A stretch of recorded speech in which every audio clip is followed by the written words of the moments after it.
আফসুস হোসেন পরিচালিত, মেহজাবিন অভিনীত নতুন সিনেমা সাবার রিভিউ করব আজকের এই ভিডিওতে। সাবা মুভিটা আমার এক বন্ধু আমাকে বলল ছবিটা নাকি অনেক ভালো হয়েছে, আমাকে দেখতে বললো। সেজন্য আমি দেখলাম এবং আমার কাছে ছবিটা দুর্দান্ত হয়েছে। এই ছবির গল্পটা খুবই সিম্পল। ছবিতে আমরা দেখতে পাই এই ছবির গল্পটা খুবই সিম্পল। এটা মা আর মেয়ের গল্প। এখানে আমরা মায়ের চরিত্রে রোকেয়া প্রাচীকে দেখতে পাবো এবং মেয়ের চরিত্রে মেহজাবিনকে দেখতে পাবো। এখানে গল্প দেখা যায় যে রোকেয়া প্রাচী তিনি অসুস্থ এবং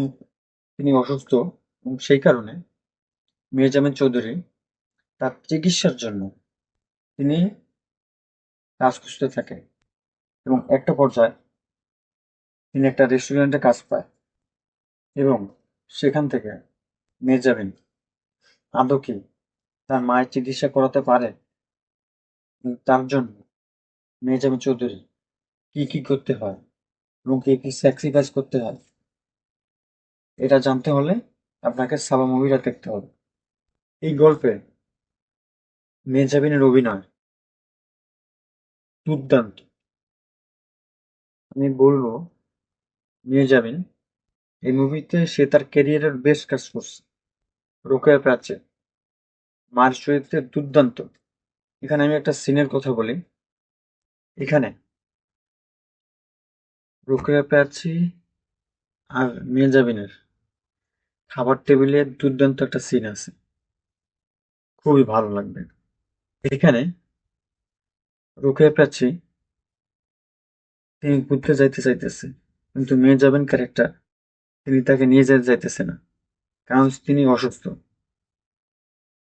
এবং এরপরে যখন মেহজাবিন চৌধুরী এবং রোকেয়া প্রাচী এবং সাথে মোস্তফা মনোয়ার তারা তিনজনে পার্কে যায় এবং সেই পার্কে দুর্দান্ত কিছু সিন আছে। একটা সময় মেহজাবিন চৌধুরী আর মোস্তফা মনোয়ার তারা পার্কে বসে টেবিল টেনিস খেলতেছে এবং সেখানে মেহজাবিনের যে এক্সপ্রেশন সেটা দেখার মতো, সেটা আপনাদের সবার ভালো লাগবে। তার পাশাপাশি এখানে মেহজাবিন মোস্তফা মনোয়ারকে তার বাসায় ডাকে এবং খাবার খেতে তিনি ডাকে এবং সেই সময় রোকেয়া প্রাচী, মোস্তফা মনোয়ার এবং মেহজাবিন এই তিনজনের দুর্দান্ত সিন আছে। আপনারা দেখুন, আপনাদের ভালো লাগবে।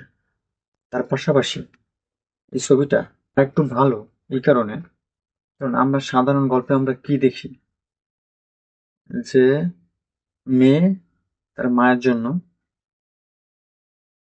তিনি স্যাক্রিফাইস করতেছে, তিনি কষ্ট করতেছে, কিন্তু এখানে সব জিনিস কিন্তু ভালো ভালো দেখায়, কিন্তু বাস্তব জীবনে কিন্তু ভালো হয় না।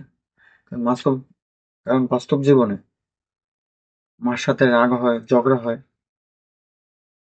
তো ঠিক এই সিনেমাতেও এটাই কিন্তু দেখাইছে যে এখানে মেহজাবিন রোকেয়া প্যাচের সাথে রাগ করে, ঝগড়া করে। তো এই সিনেমায় আমার একটা জিনিস খালি খারাপ লাগছে, যে এই সিনেমায় মেহজাবিন একটা পর্যায়ে রোকেয়া প্যাচীকে হিট করে। তো এটা আমার কাছে ভালো লাগে নাই। তার জন্য মেহজাবিন কিন্তু একটা গিল্টি ফিল করে এবং রোকেয়া প্যাচীও সেটা কিন্তু ফিল করে এবং তারপর একে অপরকে দুজন জড়িয়ে ধরে। আমার একটা সুন্দর একটা সিন আছে। যারা ড্রামা দেখতে পছন্দ করে কিংবা ফ্যামিলি ড্রামা দেখতে পছন্দ করে তাদের জন্য এই সিনেমাটা মাস্ট ওয়াচ। সব মিলিয়ে একজন সাধারণ দর্শক হিসেবে এই সিনেমাটা আমার কাছে খুব ভালো লাগছে। এবং আপনি যদি দেখে থাকেন তাহলে আপনার মতামত কমেন্টে জানাবেন। সিনেমা ক্যান্টিনে এমন রিভিউ পেতে চ্যানেলটি সাবস্ক্রাইব করতে ভুলবেন না।